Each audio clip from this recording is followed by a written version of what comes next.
Bon, salut à tous, c'est Julie et Franck.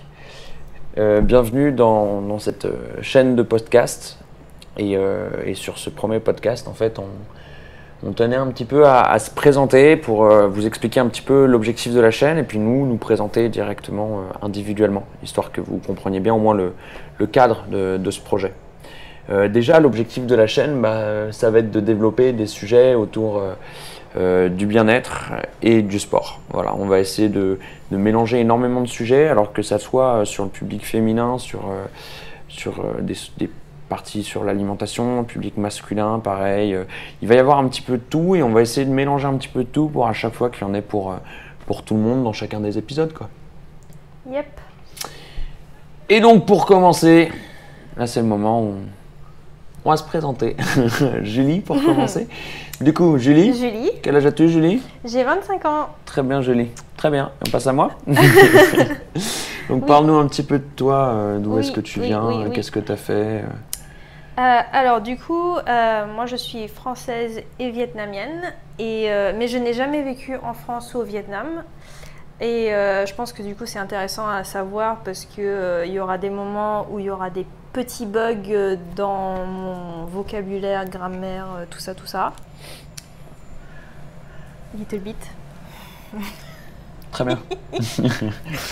Donc du coup, c'est pour ça que des fois, il me corrigera et je vais même pas me rendre compte que j'ai fait une erreur, mais je vais faire quand même de mon mieux.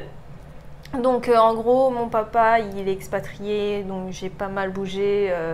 J'ai fait 8 ou 9 expatriations et c'est vraiment depuis que j'ai fait mes études au Canada, donc mes études supérieures après mon bac, que les choses ont évolué d'un point de vue santé et bien-être pour moi.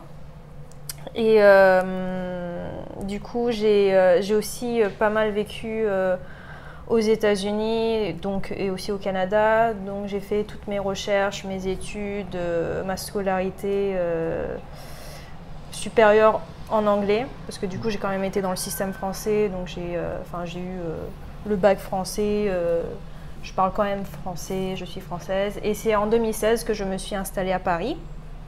Et depuis 2016, j'ai pas bougé. Et du coup, comme je disais, en 2013, quand je suis partie au Canada, c'est là où j'ai commencé à vraiment prendre ma santé en main. Parce que tu étais comment avant 2013? Avant 2013, j'étais entre guillemets normal dans le sens où je faisais juste pas forcément attention à comment je nourrissais mon corps. Une ado, quoi. Voilà, j'étais une ado, je mangeais. Après, j'étais quand même du côté pas du tout healthy.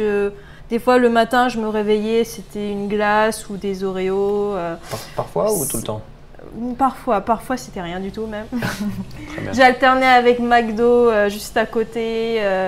Enfin bref, physiquement, vu que je n'avais pas de soucis de poids, je m'étais jamais en fait posé la question ou j'avais jamais fait aussi le lien de ce que je mettais dans mon corps, ça ressortait le reste. J'avais aussi pas mal d'acné, de boutons, j'avais des règles très douloureuses.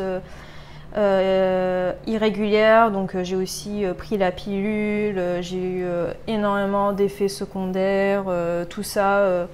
Je suis allée voir des gynécos, ils m'ont tout le temps prescrit la pilule et c'était un jour où du coup j'ai dit stop. Enfin bref, on ira dans plus de détails. En fait, voilà, exactement ça, ce sera le sujet. Il y aura pas mal de sujets différents parce qu'on a plein de trucs qu'on a envie d'aborder.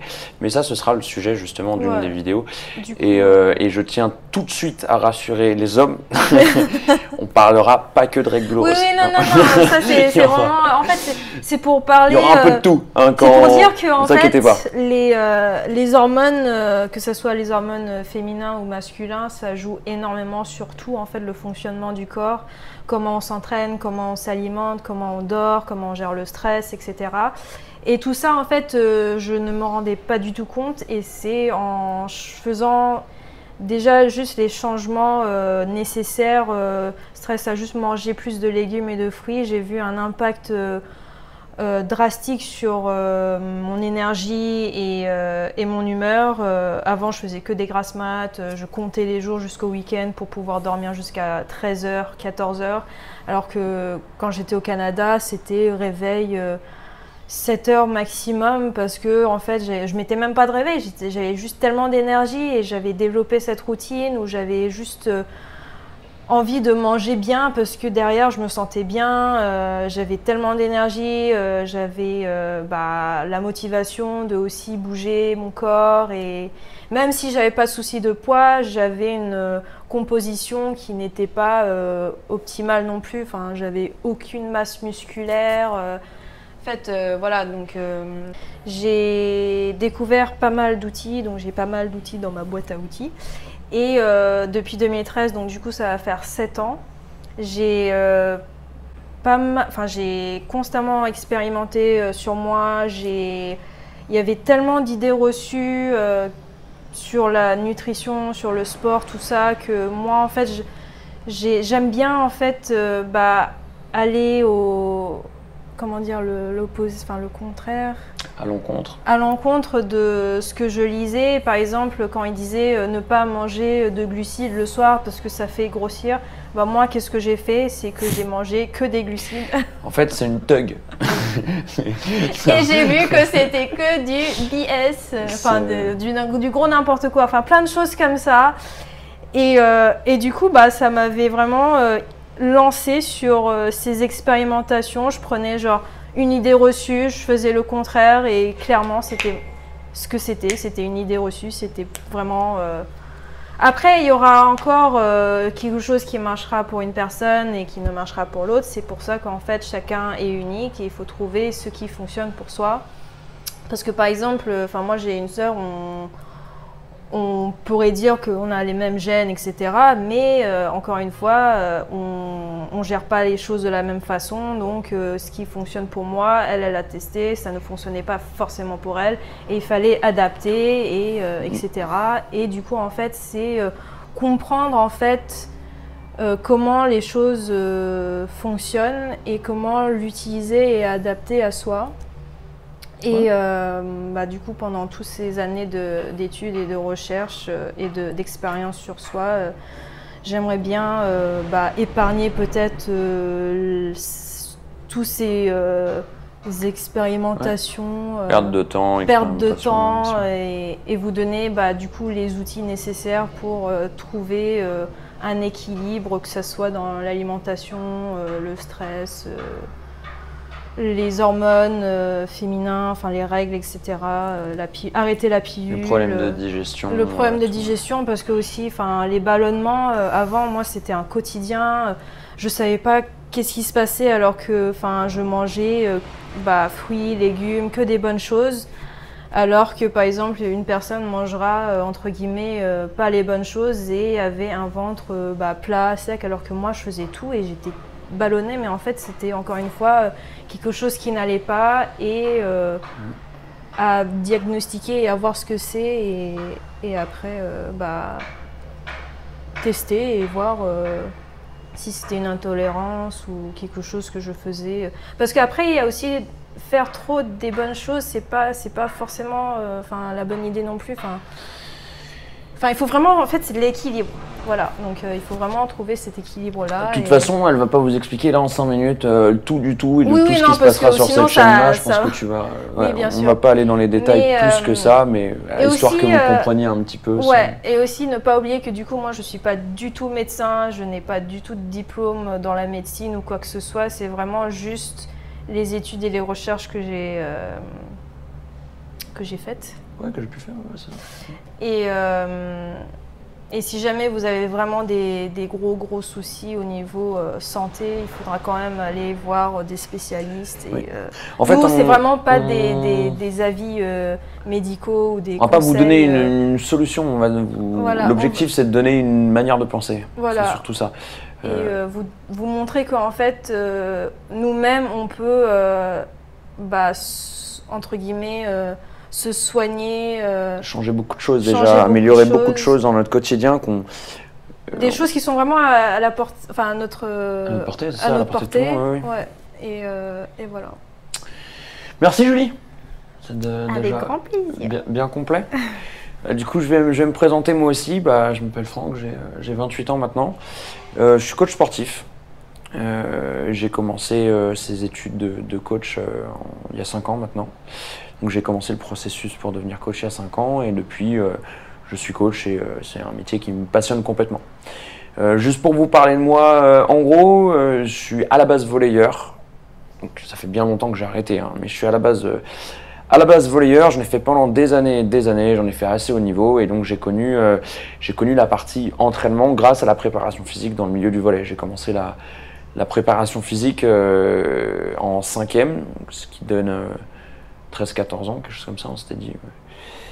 Et grâce à ça, ça m'a donné goût à l'entraînement, donné goût aux différents entraînements, aux différentes possibilités. J'en ai vraiment beaucoup mangé, hein. Bien sûr, au début, quand j'étais jeune, c'était très empirique comme méthode et c'était beaucoup de poids de corps, de choses comme ça. Et puis petit à petit, en fait, ça m'a donné l'envie de m'entraîner par moi-même, de voir où je pouvais amener mon corps. Et de fil en aiguille, j'ai eu une transition progressive où j'ai arrêté progressivement. J'ai arrêté le volley en club à l'âge de 18 ans environ, 17-18 ans. Et ensuite, j'ai continué uniquement en associatif, donc au lycée, puis en université. Et puis j'ai définitivement arrêté le volley, je sais pas, vers 20 ans, quelque chose comme ça. Et donc progressivement, en fait, la partie entraînement a pris plus de place dans ma vie que la partie volleyball, on va dire. Et ça m'a donné une claire passion pour l'entraînement et j'ai voulu développer le truc un maximum. J'ai commencé l'entraînement uniquement par du poids de corps. Moi, j'en ai fait pendant 6 ans. Au début, on n'était que 2 avec mon meilleur ami et qui je me suis entraîné toute ma vie, hein. Et puis après, on a été tout un groupe et en période estivale, même on arrivait à être assez nombreux, hein. Franchement, c'était impressionnant. Donc j'en ai fait en extérieur pendant longtemps. Juste pour comprendre, mon téléphone décide de s'arrêter tout seul au bout de 8 minutes. Et comme pour l'instant, là, sous la main, j'ai pas une deuxième solution. Bref, je dois relancer à chaque fois. Donc j'en étais à l'entraînement au poids de corps et l'entraînement en extérieur, oui, suite à un hiver très difficile, très froid, très pluvieux, très neigeux aussi, etc. Les mains dans la boue, la peau, j'ai connu des températures largement négatives où ma peau collait aux barres à traction quand je voulais lâcher la barre. Bref, on s'est dit qu'on allait se trouver un toit, donc on s'est inscrit avec toujours mon ami, on s'est inscrit dans une salle de sport qui était associative à côté de chez nous, une salle de bodybuilding et force athlétique. On s'est inscrit dans cette salle et puis au début bien sûr on n'y était que pour faire notre poids de corps parce qu'on cherchait juste un toit, on n'avait pas envie de rester en extérieur, on avait envie de chaud un peu. Et puis petit à petit les autres machines elles font un peu de l'œil, elles donnent un petit peu envie de découvrir les autres facettes de l'entraînement et on s'est dirigé progressivement vers l'entraînement général qu'on peut retrouver dans les salles de sport, l'entraînement traditionnel. Et en fait, bien sûr, comme n'importe quel jeune qui rentre dans une salle, tout ce qu'il veut, c'est avoir des gros pecs et des gros biceps. Là, pour le premier réflexe, c'est de travailler comme un bodybuilder, on va dire. Et donc, tu vas sur les forums, tu regardes les méthodes d'entraînement, tu lis des livres, tu regardes des trucs à gauche, à droite, et tu t'entraînes comme monsieur et madame tout le monde s'entraîne, on va dire. Et puis, en fait, progressivement, j'ai changé de mentalité. Déjà, j'ai commencé à passer mon diplôme de coach. Et j'ai surtout voulu avoir une mentalité où j'avais envie de développer mes points faibles. J'avais moi à la base une facilité déconcertante à être sec, une facilité déconcertante à faire de la masse musculaire sèche. Et donc je m'étais dit que c'était quelque chose de facile et que j'allais bosser surtout autour de ça. Et arrivé pendant du coup cette formation et même un peu après cette formation que j'ai passée pour devenir coach, je me suis dit que non, en fait, j'avais envie de développer mes côtés négatifs et j'avais envie de m'attaquer à ce qui pour moi me paraissait, c'était une montagne, hein, s'attaquer quand quelqu'un par exemple est mince et n'a jamais réussi à prendre de poids, s'attaquer à la partie prise de masse, très difficile. Quand ma particularité, déjà j'arrivais pas à prendre de poids, mais j'arrivais pas à être fort. Je m'entraînais dur et je m'entraînais pas à l'arrache, c'est-à-dire que j'avais des protocoles d'entraînement qui étaient vraiment approuvés, du travail de force bien spécifique, ce qu'on t'apprend en fait que ce soit en faculté de sport ou que ce soit en formation, en diplôme d'état sportif. Et rien ne fonctionnait, ou un tout petit peu, c'était une catastrophe. Donc même en m'entraînant, je n'étais pas fort. Et je me suis dit un jour, j'en ai marre, je vais vraiment approfondir le truc et moi je vais devenir fort.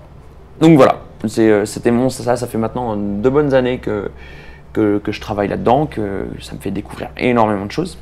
Et en plus, grâce à cette salle où j'étais inscrit, où il y avait un gros département force athlétique, j'ai pu rencontrer beaucoup de monde, approfondir vraiment mes connaissances. Et tout ce que j'ai pu apprendre, j'ai envie de le délivrer, j'ai envie d'aider un petit peu les gens. Et surtout, ce qu'on a très très envie de faire tous les deux, c'est de réussir à apprendre à désapprendre aux gens, apprendre à oublier les fausses informations. Parce que l'information aujourd'hui, ça n'a jamais été aussi simple qu'aujourd'hui d'avoir des informations. Avec Internet, on tape un mot, on a 150 pages différentes qui nous expliquent ce mot. Ça n'a jamais été aussi simple et pourtant, on n'a jamais eu l'impression d'être aussi loin de la vérité. Parce que les informations qu'on trouve en majorité sont véhiculées, sont erronées. Et donc, ça fait que la majorité des gens pensent ce qu'ils ont lu et pensent des choses qui sont vraiment, vraiment énormément à côté de la plaque. Et donc, pour nous, ce qui est très intéressant, que ce soit dans la nutrition, que ce soit dans le sport, que ce soit dans absolument tous les domaines où on a une certaine expertise, c'est de réussir à apprendre aux gens à expérimenter les choses et à aller dans les endroits où on ne les attend pas pour voir un petit peu ce qui peut se produire, parce qu'en fait, c'est là où tout va se produire. Parce que les endroits où on les attend, tout le monde y va et on se rend bien compte que ça fonctionne pas à terme. Elle en parlait, manger des glucides le soir, ne pas en manger. Ouais, tout le monde va vous dire de ne pas manger des glucides le soir. Très bien, pourquoi ? Explique-nous pourquoi ne pas le faire, explique-nous ce qui va se passer. Et encore mieux, expérimente-le quoi. Ouais. Expérimente-le, vois ce que ça donne. Donc toutes ces expériences qu'on a pu faire sur nous, en fait, on a vraiment envie de les partager avec vous et de vous expliquer un petit peu notre manière de penser, ce qui nous fait aller dans le quotidien, etc. Pour aller un tout petit peu plus loin, déjà moi je suis coach, ça vous l'aurez compris, je coach dans des structures à Paris, ce qu'on appelle des studios. Je vais coacher du bootcamp, de la boxe, du vélo, du cross-training, du rowing, du rameur, enfin je vais coacher pas mal de trucs là-dedans. Puis à côté de ça aussi, je fais du suivi d'athlètes. Mais quand je dis athlète, ça peut être des gens qui découvrent l'activité de l'entraînement, comme ça peut être des gens qui ont quand même un sacré niveau. Donc ça va dépendre un petit peu. Enfin bref, c'est mes différents secteurs d'activité. Et dernière chose que je voulais dire sur moi, par exemple, à la base, moi j'ai une maladie des nerfs, j'ai une maladie génétique. Et ça devait être en 2012, quelque chose comme ça. On m'a dit, il faut que tu arrêtes l'activité physique, il faut que tu arrêtes le sport, il n'y a aucune solution.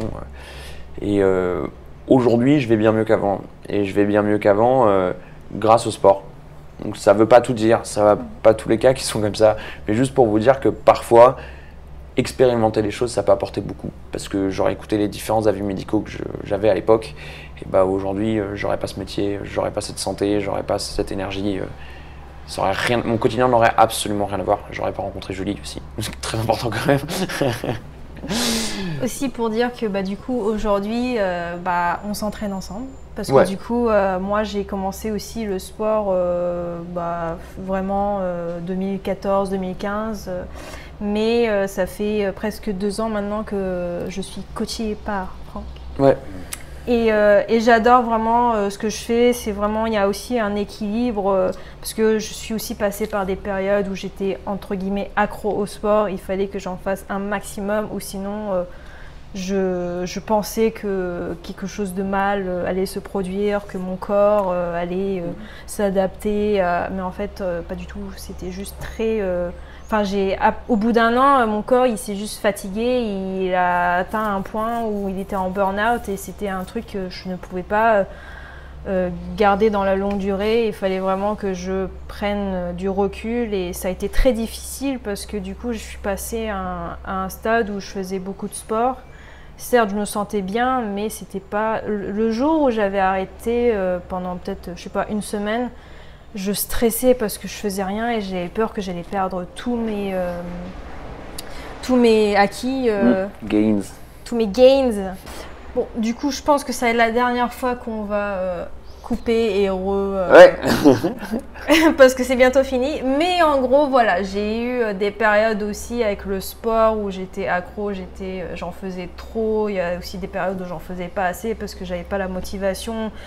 Au niveau alimentaire, je pensais faire les choses bien, mais je me sentais physiquement pas bien. Donc derrière, j'avais pas la motivation d'aller à la salle. Et en fait, c'est vraiment jouer avec les deux et trouver l'équilibre et faire en sorte que derrière, la motivation est là pour aller faire du sport et que l'alimentation est là aussi pour justement booster les performances et l'énergie. Et dans les derniers trucs... J'ai eu aussi des yo-yo en poids, j'ai jamais été comme je suis aujourd'hui. J'étais plus fine, j'étais plus ronde. Bon, après, j'ai jamais été fat. J'ai jamais été fat, mais j'ai eu des kilos en plus. Enfin, entre mon plus bas et mon plus haut à l'âge adulte, il y a une différence de 10 kilos. Voilà. Donc aujourd'hui, je suis à un poids où je suis très satisfaite. Je me sens bien physiquement, moralement. Je suis pas parfaite non plus, mais pas loin. Du coup, ça va être les différents thèmes qu'on va chercher à aborder. Le lien direct entre la nutrition et la santé, le lien direct entre la nutrition et la digestion. Moi, par exemple, ça faisait un moment que j'ai des gros problèmes de digestion, des grosses douleurs à la digestion et que ça me pompait beaucoup d'énergie au quotidien, que ça me fatiguait énormément. Impacter l'entraînement surtout. Ça impacte tout, enfin, c'est un calvaire. Et il y a énormément de personnes qui sont atteintes par des troubles de la digestion. Les syndromes des intestins irritables, tous les noms. Tout ce qu'on appelle les TFI, les troubles fonctionnels intestinaux, il y en a énormément. C'est une catégorie un peu poubelle dans laquelle on range tout ce qu'on n'arrive pas à comprendre. Les gens n'ont pas de symptômes direct, on n'arrive pas à expliquer leur douleur et donc on les met dans cette catégorie. Moi j'en faisais pleinement partie, même si ils ont trouvé quelque chose qui a été traité, mais au-delà de ça, les douleurs continuaient. Et aujourd'hui je peux dire que je vais super bien et que j'ai quasiment plus mal dans mon quotidien et que ça vient uniquement de ce que Julie m'a apporté de moi-même. Je ne serais jamais allé expérimenter des choses comme ça et je vais super bien, donc ça c'est du bonheur. Du coup, de l'alimentaire, la partie alimentaire, le lien avec le sport, le lien avec la santé, le lien avec la digestion, le lien avec le physique. On va parler aussi des styles d'entraînement qui existent, de quoi faire. Par exemple, quand on est une femme, on va essayer de casser énormément d'idées reçues dans tous ces départements-là. Et j'espère en fait tout simplement que ça va vous plaire et qu'il y aura de l'engouement autour de ça, que les gens vont s'intéresser. Et que vous allez nous rejoindre dans notre aventure. Ouais. Et nous suivre tout au long. On n'est pas fait pour être des rockstars, notre objectif c'est pas ça, on est passionné par ce qu'on fait et notre objectif c'est de le délivrer un maximum aux gens. Moi j'adore le département formation justement et donc je tenais vraiment à faire cette expérience. Et Julie qui est plutôt introvertie d'origine, dès qu'il s'agit de sujets qui lui tiennent à cœur, pas grand monde pour l'arrêter de parler. Donc c'est le concept un petit peu de ce que vous proposez, le projet qu'on voulait mettre en place. N'hésitez pas à créer un petit peu d'échange, si jamais vous avez des questions par rapport à tout ce qui s'est dit, par rapport à l'orientation qu'on veut prendre, si jamais vous avez pareil des idées de choses que vous voulez entendre, si vous voulez qu'on ouvre certains sujets, mais maintenant on a quand même une grande liste de sujets déjà qu'on voudrait aborder et quand ce sera fait, de toute façon on laissera la possibilité aux gens qui nous écoutent et qui nous regardent aussi de choisir ce qu'ils veulent tout simplement. Yep. Bon, on vous dit à bientôt. Merci aussi. Merci d'avoir écouté. Si jamais il y a des gars qui sont venus jusqu'ici. Merci d'avoir tenu tout le long. Et, surtout quand elle parlait, elle est chiante. Je rigole. Ça va, on rigole. À la prochaine. Comme ça, je vais le taper maintenant.